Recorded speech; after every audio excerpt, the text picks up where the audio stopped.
Being a Roman emperor was probably one of the most dangerous jobs in the ancient world. Yes, you got to live in a luxurious palace, enjoy the very best of the food and entertainment Rome had to offer, and you were immensely powerful. But for every single one of these nice perks, you could be sure there were a dozen ambitious men lurking in the shadows, thinking about ingenious ways of taking you out and becoming themselves emperor. Some of these usurpers were successful, making their name in the eternal list of emperors of Rome. Some were partially successful, others were just complete failures. But what matters the most for us here is that many struck their own coins. There is a certain degree of wisdom in studying the reign of these men. They lay bare the raw reality that violence was, is, and will probably always be one of the single most powerful tools of power. You could have money, you could have fame, you could write wonderful speeches to move the masses, but all of these were for nothing in the game of power and politics if you could not translate these into force of arms, force of getting things done. So today we're taking a look at a few of these coins issued by these usurpers. Let's get to know them a little bit, get to know a little bit about their claims to power, their eventual downfall, maybe get a bit of wisdom as we analyze how they fell, and finally, what kinds of messages did they want to pass with their coins? Let's get started. The first character we're looking at today is Didius Iulianus. In 193 AD, when a civil war broke out after the assassination of Emperor Commodus, the Praetorian Guard, seeing themselves as the new most powerful political actors in Rome, and seeing this as a great opportunity to expand their power and make some money, decided to put the position of emperor for auction. Didius was one of the wealthiest men in Rome, and he made the staggering offer of 25,000 sestertii per soldier. That's over 21 kilos or 750 ounces of silver per man.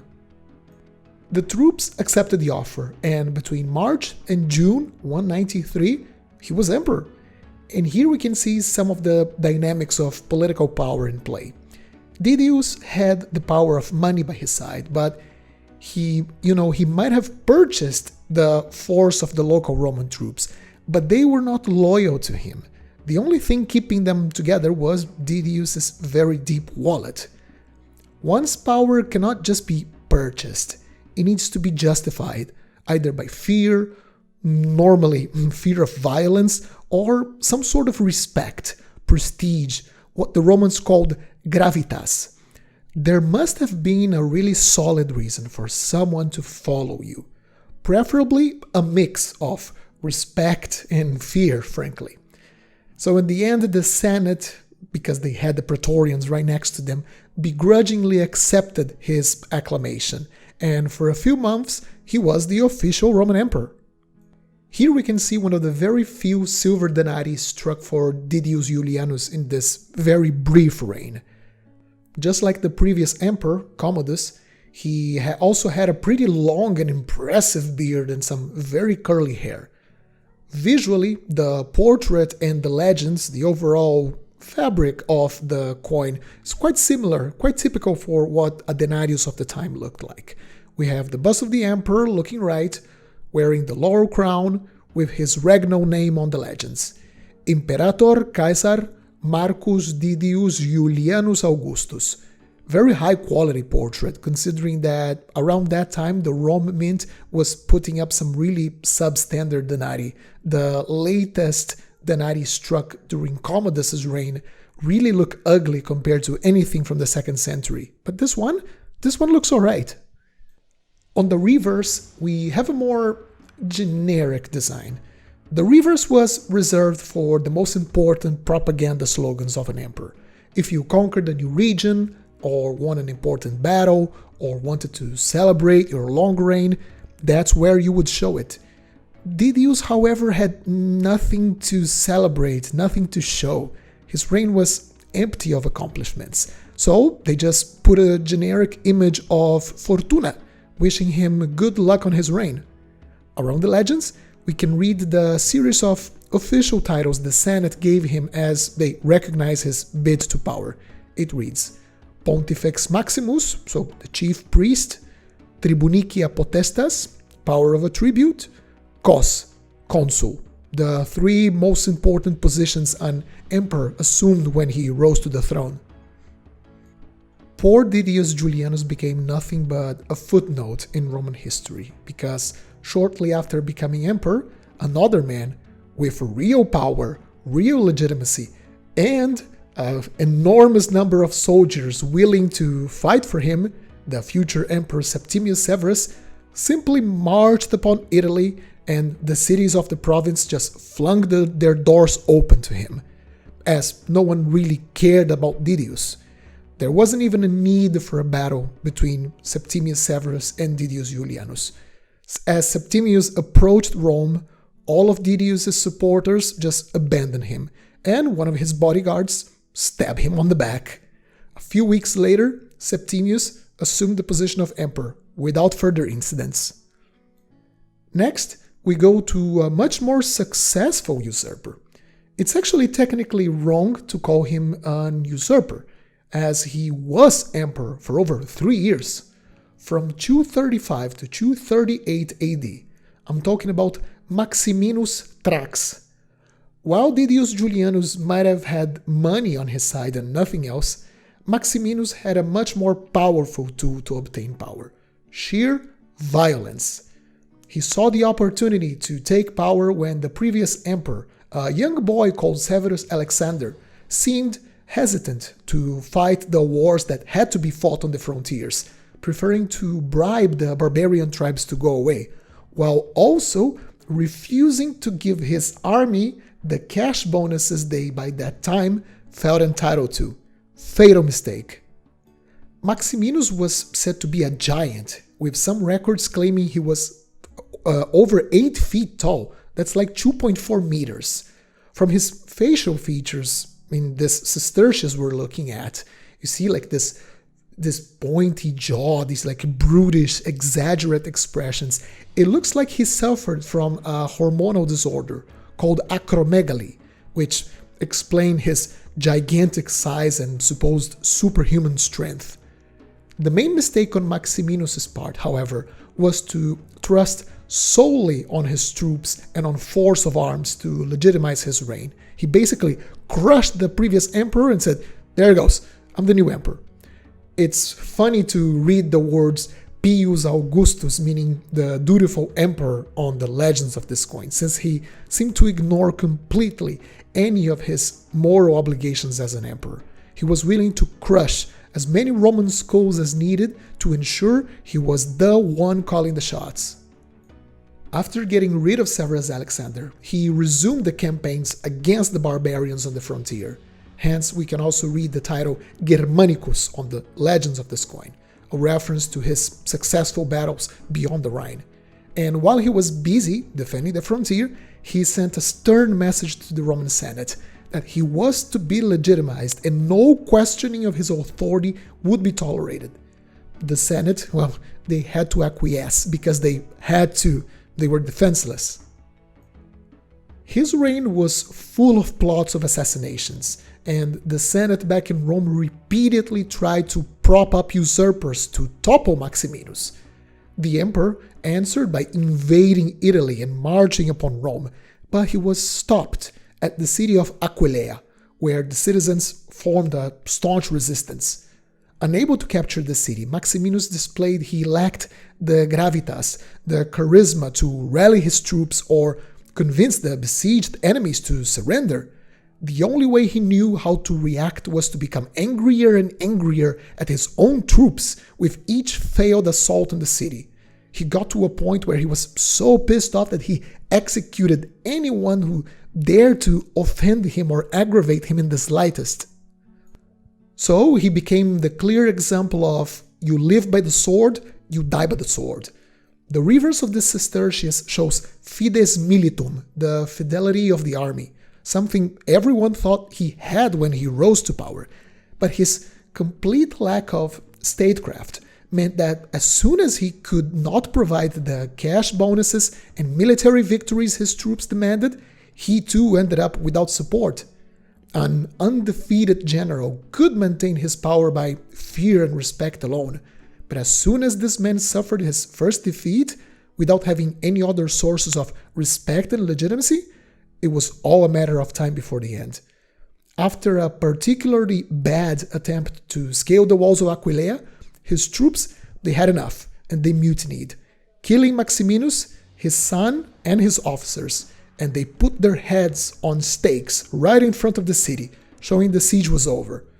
This moment marked the beginning of the crisis of the 3rd century, a time when the average Roman was just as likely to be killed by a fellow Roman than by any kind of disease or foreign invasion, a 50-year period where the empire nearly fell. Alright, let's keep going. For our next usurper, let's go to this crisis period. The year is 269, and the empire is split in 3.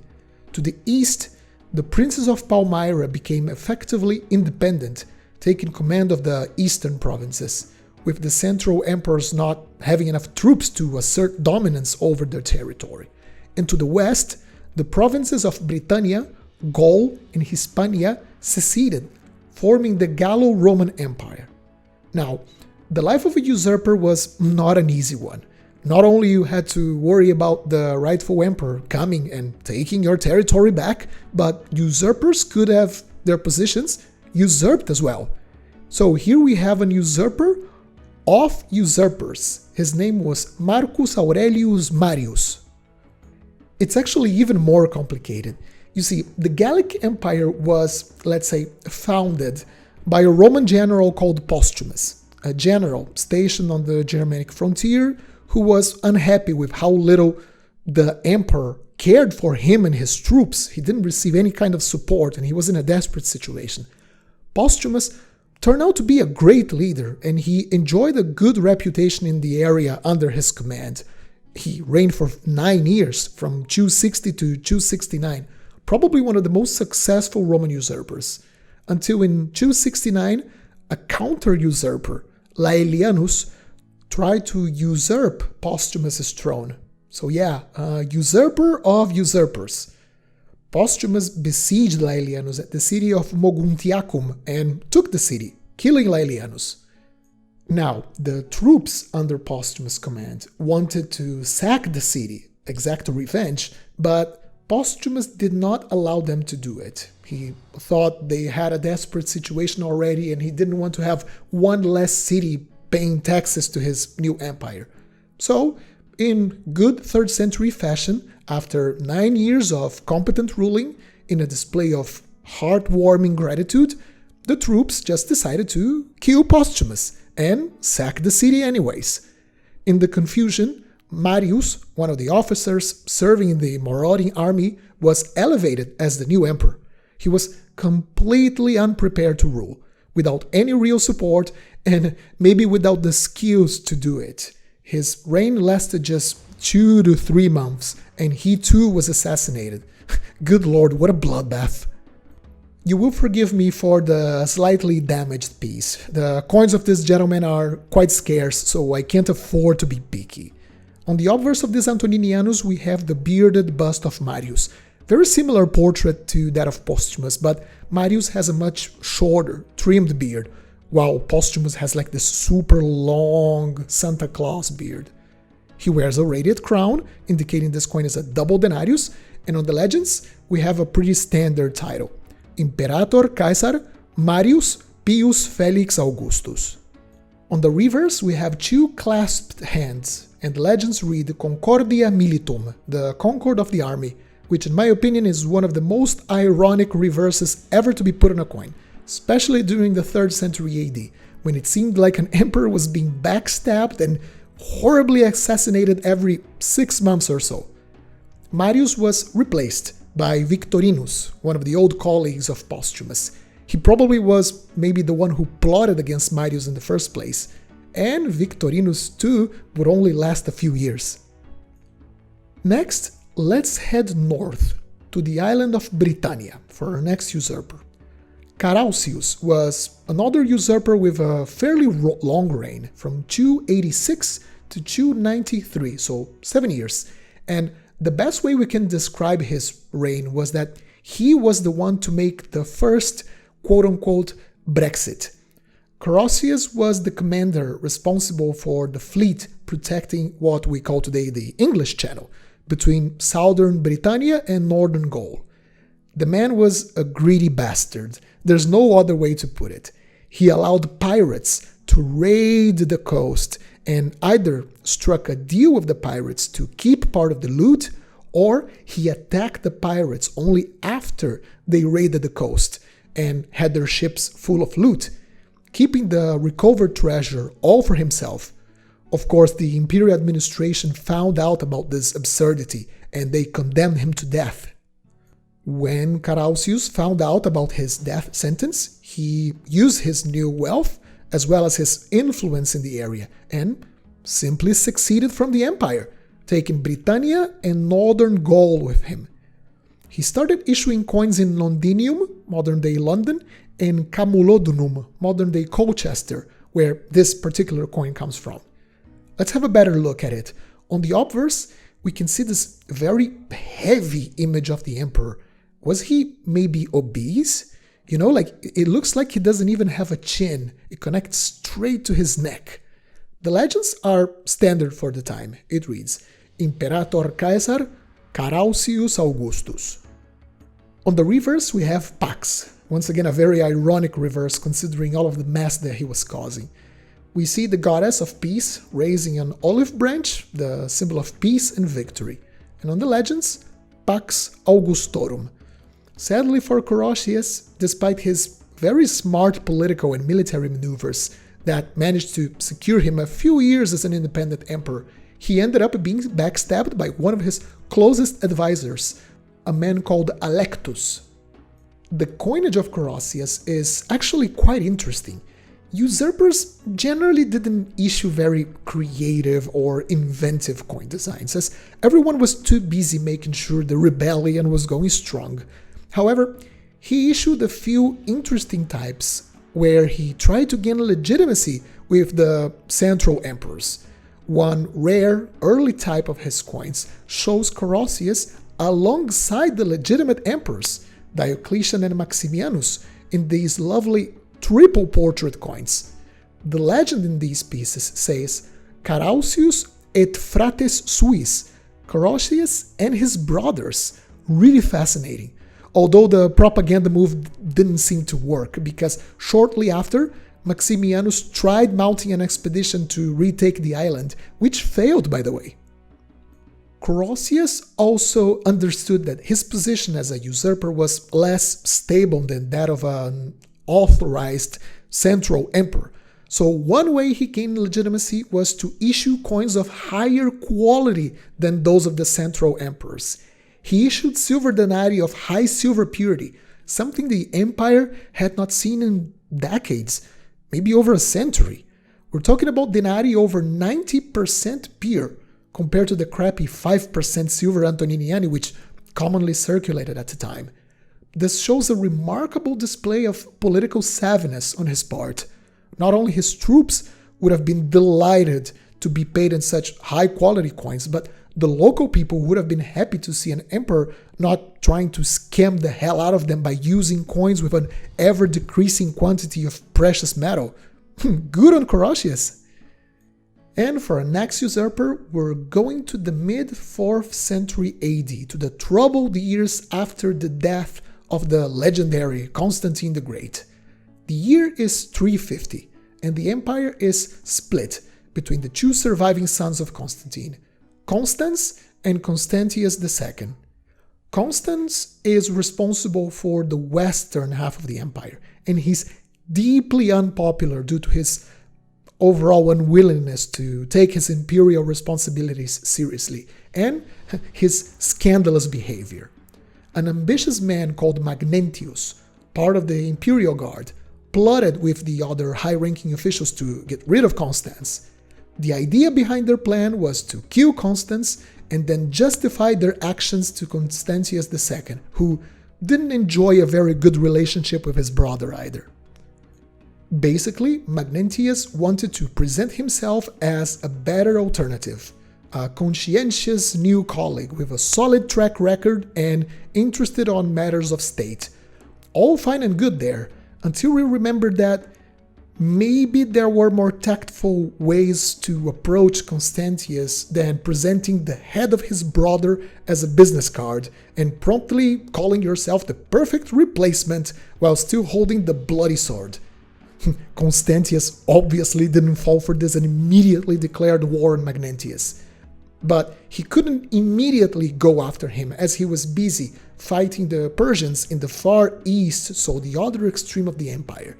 That's probably the only reason why Magnentius' usurpation lasted as long as it did, 3 years, between 350 and 353 AD. The coins of Magnentius show him as a junior colleague to Constantius, not just as an emperor on his own right. He doesn't wear any kind of laurel wreath or diadem, so in a way a show of a certain submission to Constantius, even if on the legends he still calls himself an Augustus, as we can read here, Imperator Caesar Magnentius Augustus. Sadly for him, all of these claims of submission went straight to Constantius' head. He wasn't having it. He was going to avenge his brother. If not for brotherly love, at least for not making a display of weakness on his part. Constantius was a very good politician. On the reverse of this coin, which is called a Maiorina, we have the full body image of the usurper, wearing his battle cuirass, holding a Chi Rho in a standard, an early Christian symbol, showing he was a good Christian and a good potential colleague for Constantius, and on his other hand, he holds a small victory, a symbol of his competent defense of the Gallic territories. Around the legends, we can read Felicitas Republicae, to the happiness of the Republic, because as unusual and as useless as they might have been in the 4th century, the Republic and the Republican institutions still existed, at least nominally. With the situation under control in Persia, Constantius turned around and began the slow march west to topple Magnentius. They fought a terrible battle on what is modern-day Croatia, where then it was the province of Pannonia, where over 50,000 soldiers were needlessly killed, a battle that many consider to have been one of the blows that led to the eventual fall of the Western Empire. Rome just had too many external enemies and too much of a fragile economy to afford losing 50,000 able-bodied legionaries. Basically, nothing good came out of Magnentius' reign. It was a disaster. And by the way, did you know that I have an entire separate video I published a few years ago where I go over even more Roman usurpers and their coins? How about you take a look at it next? I'm leaving a link for it in the video description, and a link to it is going to be popping up in the screen right now. Let's go see more usurpers. See you there!